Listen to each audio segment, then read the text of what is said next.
Good afternoon.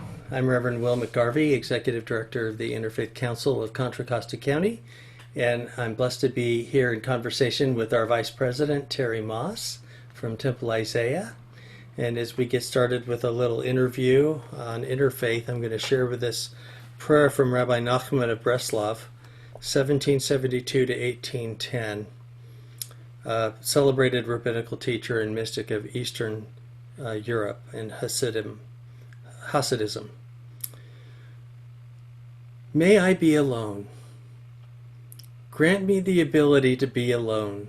May it be my custom to go outdoors each day among the trees and grasses, among all growing things, and there may I be alone to talk with the one that I belong to. What a timely prayer for us as we continue in the season of caring for COVID-19. So Terri, thanks for taking a few moments with me. We're trying to do this with all of the members of the council and sharing a little bit of the diversity and breadth of the conversations we have monthly with other folks online. And why interfaith for you? Well, I'm delighted to be here, Will. It's always a pleasure to speak with you and to see you. And so thank you. Interfaith is something that I didn't realize I was on that path of my entire spiritual life, but it's led me to this moment, and I can now see in retrospect, which happens at this age, that so many of the steps that I've taken along the way have led me to this moment. I grew up Jewish, technically, with both parents being Jewish, in a Reform Jewish home where I learned all of the basics, you know, the cultural part, the right food to eat, the holidays, the values. And, you know, really to my parents' credit, the value of social justice and of volunteerism and of what is called in Hebrew tikkun olam, which is repairing a broken world. Those things were so ingrained in me, and they were modeled for me, and I'm very grateful for that. But Judaism growing up was something that I really did not resonate with. It didn't address my deep spiritual yearning. And so in my 20s, as most or many people do, I started searching. And this is where, in retrospect, I see how interfaith became a part of who I am. I checked out so many different Christian denominations because those were the ones most readily available. I checked out Buddhism. I checked out the Native American traditions.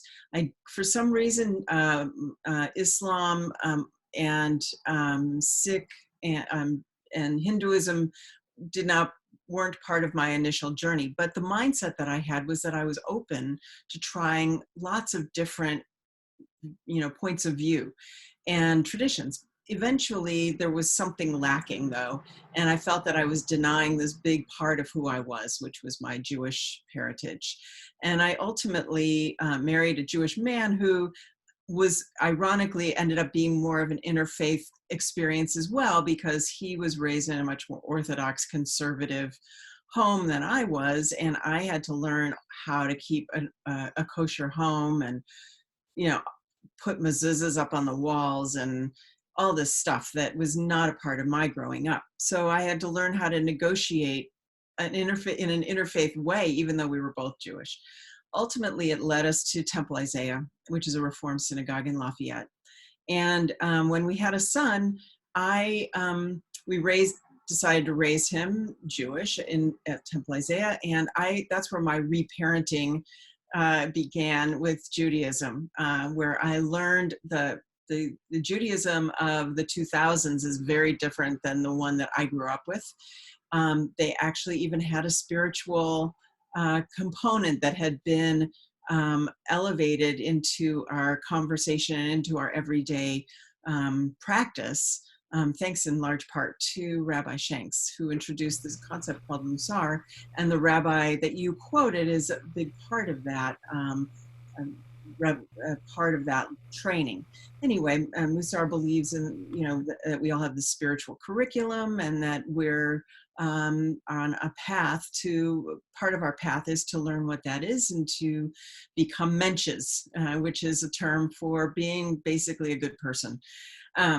So that's been my journey, and then ultimately, I've got very involved in Temple Isaiah, and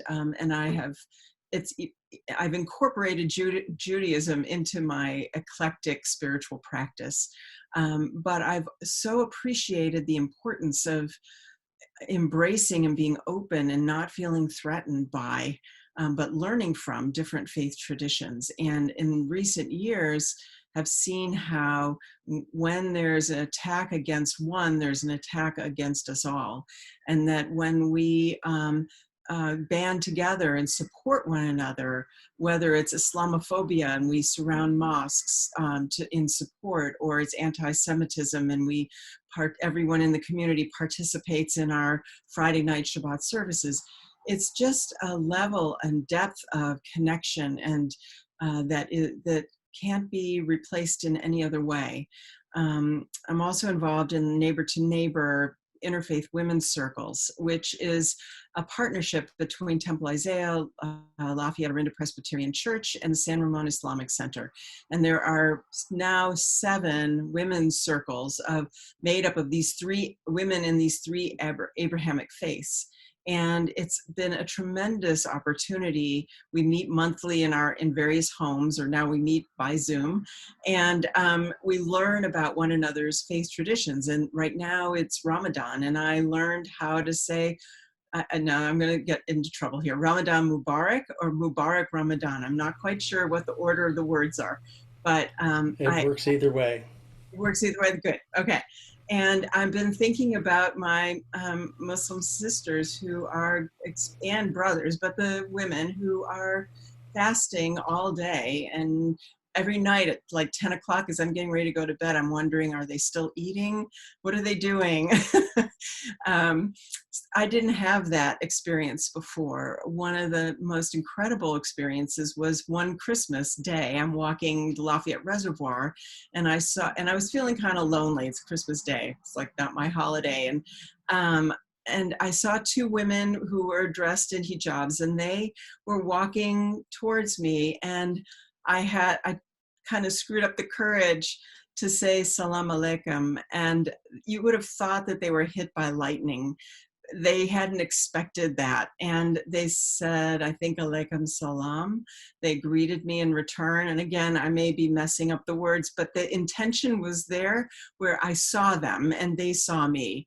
And it was, that was like 2 years ago, and that was this big, wonderful, touching moment that I've been given that courage, I guess, because of my relationships with my faith sisters to do that.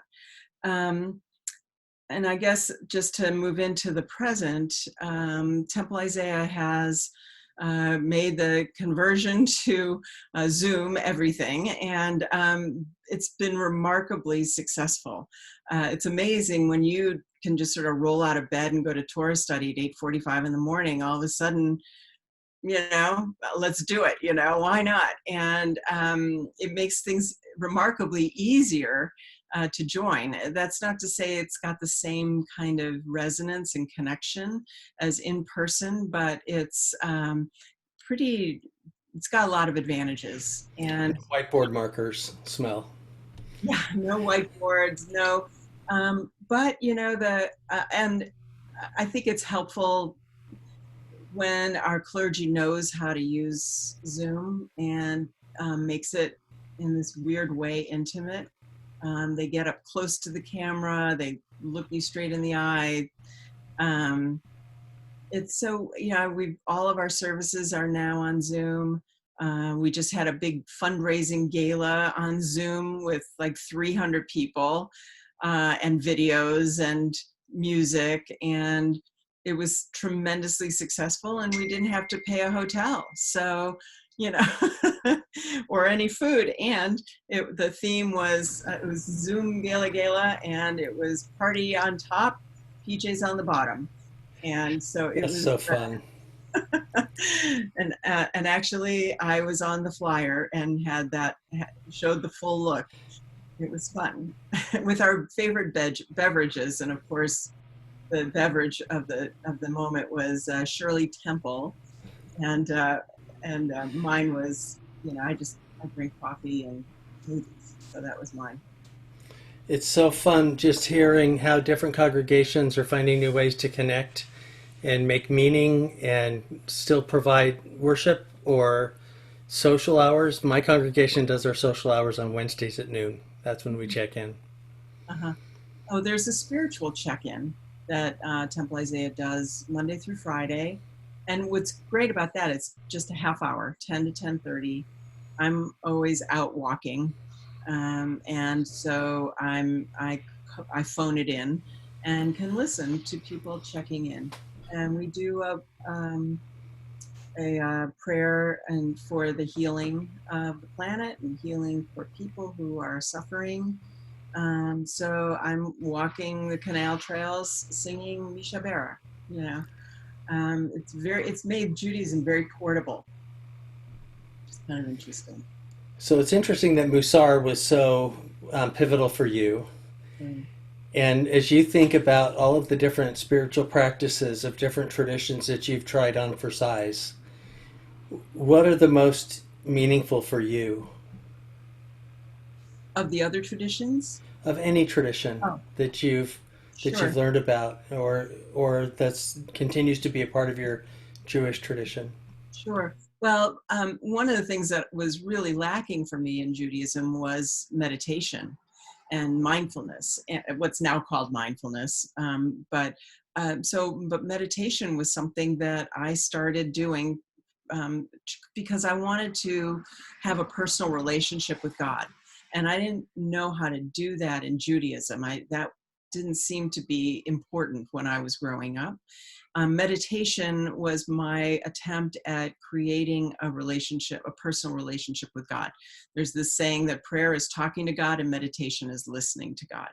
And I figured that when my time came to leave this earth, I felt I better have a good relationship with God.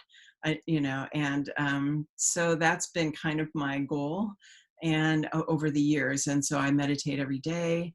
I now have incorporated, I had a trip to Israel 3 years ago that was truly spiritually transformative. And I heard this voice inside me saying, Hineni, which is here I am in Hebrew. That's usually God and Abraham talking to each other, and That's the typical response of, yes, here I am, I'm ready to respond, right? so I heard it within me. I was in a cave Uh, and I heard this voice say Hineni. And I was journaling, just doing the automatic journaling. And the first words out were Hineni. It was, here I am. You've been trying to live this spiritual life, but you're ignoring me, was sort of the bottom line. And so then I cried the next 7 days. And like Samuel the prophet. it was It's crazy. Terri Moss, the prophetess from the Bay Area. I wouldn't go that far. But it really launched me into another dimension of doing things. There's this Hebrew word called hitbodedut, which is talking out loud to God, and also you can do it quietly, silently, and but it's nonstop. So I do that every day, hitbodedut, and there's nothing mysterious about it. It's just a gratitude list. Start off. Oh, somebody I heard the other day said they at night write down a list of all the things they're grateful for, and they consider that their love note to God. And I loved that. So my practice is kind of spiritual and pragmatic. That's the way I like to look at it. Spiritually pragmatic. You do a lot of walking too, with your dog walking, and that's got to be a part of your spirituality. That's why I like that prayer for you. Yeah, totally. I walk 5 miles today. So I average 3 to 5 miles a day, and being out in nature is a huge, huge part of my how I get filled up. And one of the things that I do in my heat body duting is I am grateful for all my senses are working, And then I go through which is now, as I say, called mindfulness, but I just, I notice the green trees or the blue skies and hearing the birds and tasting my breakfast and feeling the cool air. And that's just a great way to get anchored and to move into the rest of the things that I'm wanting to talk about or plan or whatever. What's been your biggest interfaith aha moment for you? Well, aside from the meeting the women at the reservoir, I'd say I was really so deeply touched when I think it was the Tree of Life, and there's been so many anti-Semitic horrors in the last few years, but I think it was after the Tree of Life shooting in Philadelphia, or was it Philadelphia or Pittsburgh? Pittsburgh. And we had, and there was outreach from the interfaith community saying, how can we support you? And I think it could have been before Tree of Life. But anyway, Rabbi Shank said, we don't want anyone to come and surround our synagogue. That wouldn't be really what would feed us, but what would be really meaningful is if you came to a Shabbat Friday night service. So that Friday night, the congregation sanctuary was packed. I mean, it was like a high holiday service. Normally, it's maybe a third full on a regular Friday night. But it was. But you have that big expandable space that they could just fill up with 500 or 600 or 700 people, right? Not open that back room, but the whole part of the sanctuary was full. And at one point, she said, "How many of you, if you're from our interfaith community, please stand up." And 80% of the room stood up. It was so powerful that they would take the time to spend an hour and a half on a Friday night, to support us. Very powerful. We're pretty good at the solidarity piece. Mm-hmm. I was on my way to Toronto for the Parliament of the World's Religions when that happened. And I went to the synagogue in Salt Lake at Congregation Kol Ami, which is a Reform and conservative congregation that I had attended on a part of my interfaith journey years ago. And they had to be outside because there wasn't room inside their building for everyone. Yeah. Yeah. Another really fun, cool, actionable thing that we did, my women's circle, my interfaith women's circle, there are 15 of us. We decided, we were overwhelmed by the events of the world and decided to do what ended up being called a purse project.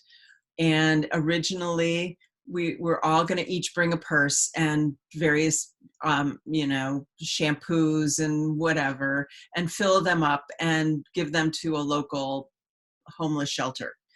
Well, a couple of us got a little industrious and we posted it on Nextdoor and we asked our place of employment. The next thing you know, my Nextdoor went crazy and I filled up my SUV with stuff.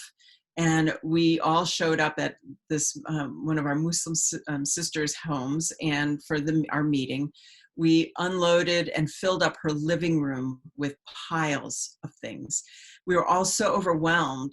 We went into her dining room and ate, because that's, we didn't know what to do, and talked.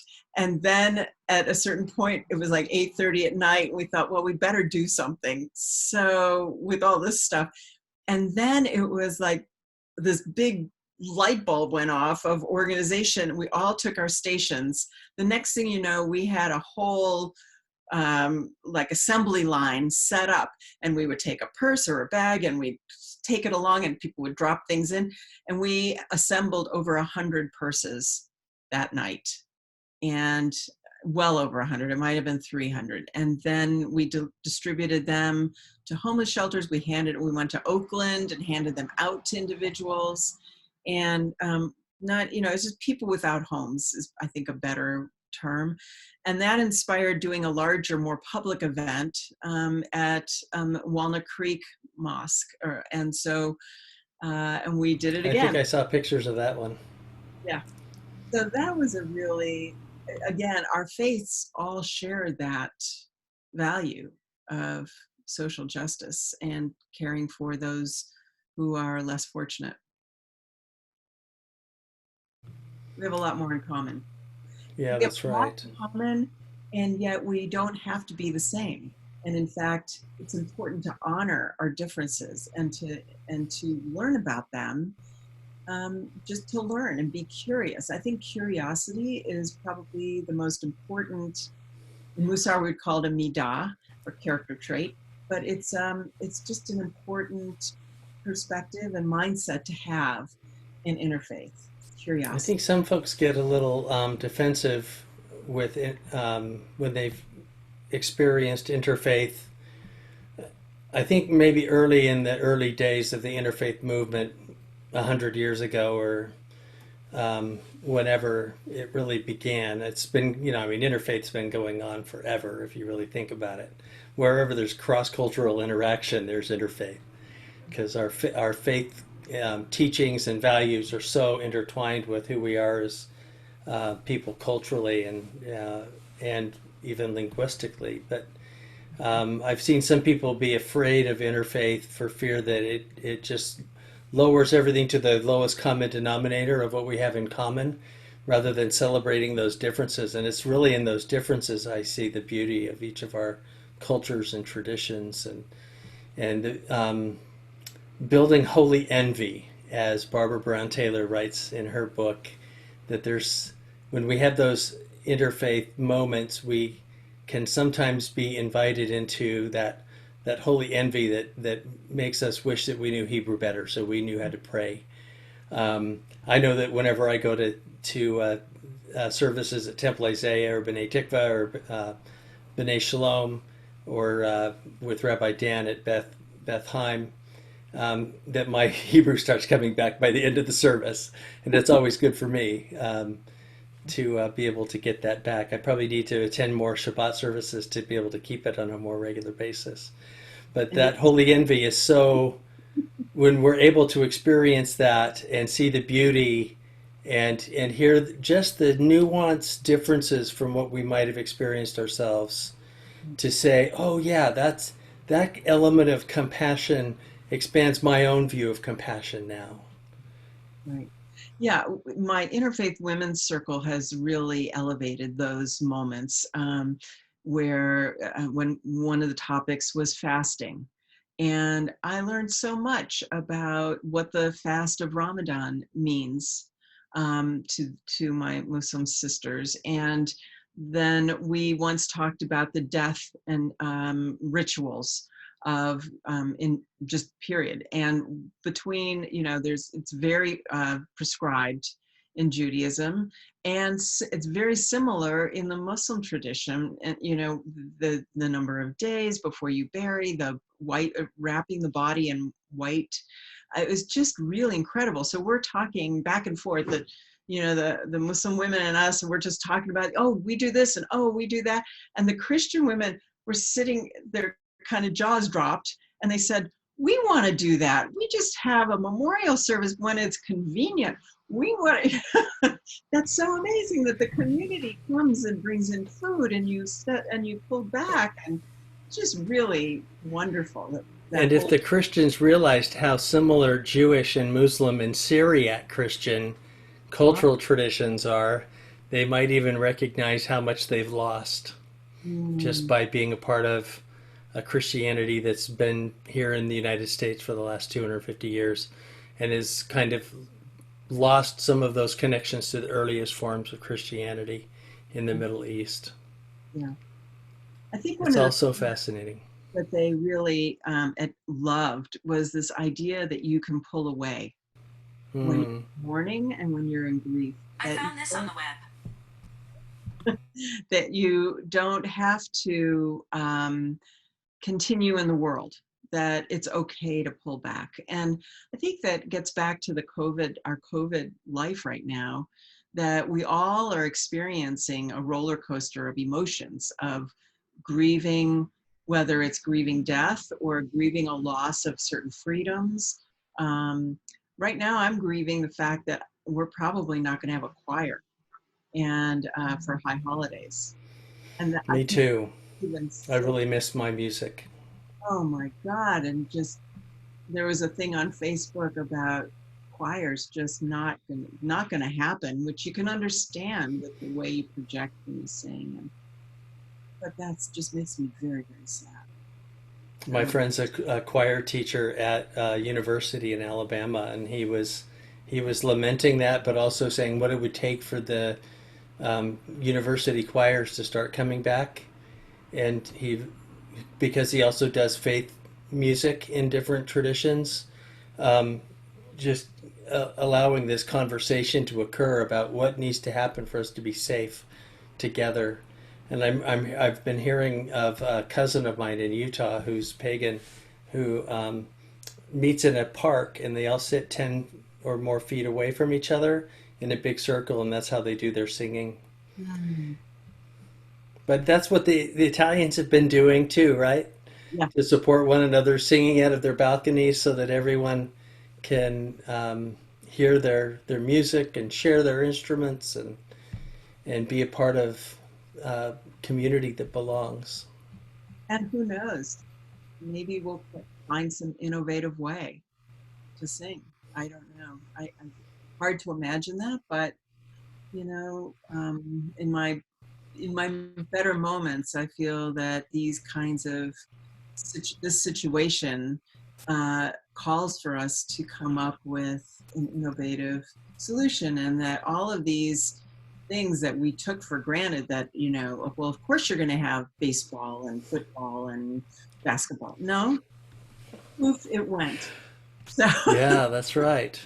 you We've know, been experimenting with this app called acapella, where you can sing different parts yourself, but the hard part is actually getting other people to collaborate with you. And you have to have like one version of the music, maybe even with a metronome or with the music behind it that allows you to sing along as a choir in different parts. But getting all of the pieces together before you start a project has been the hardest piece. So maybe they'll get it figured out, and there will be apps that will allow us to do 100-member choir pieces that can be shared. maybe Zoom will figure out how to not have delays. Well, I don't know. Zoom is so much about talking heads, right?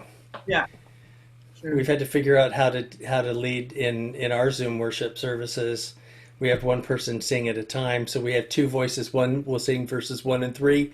One will sing verses 2 and 4, and they share the singing of it. Mhm. Everyone's muted and can sing along.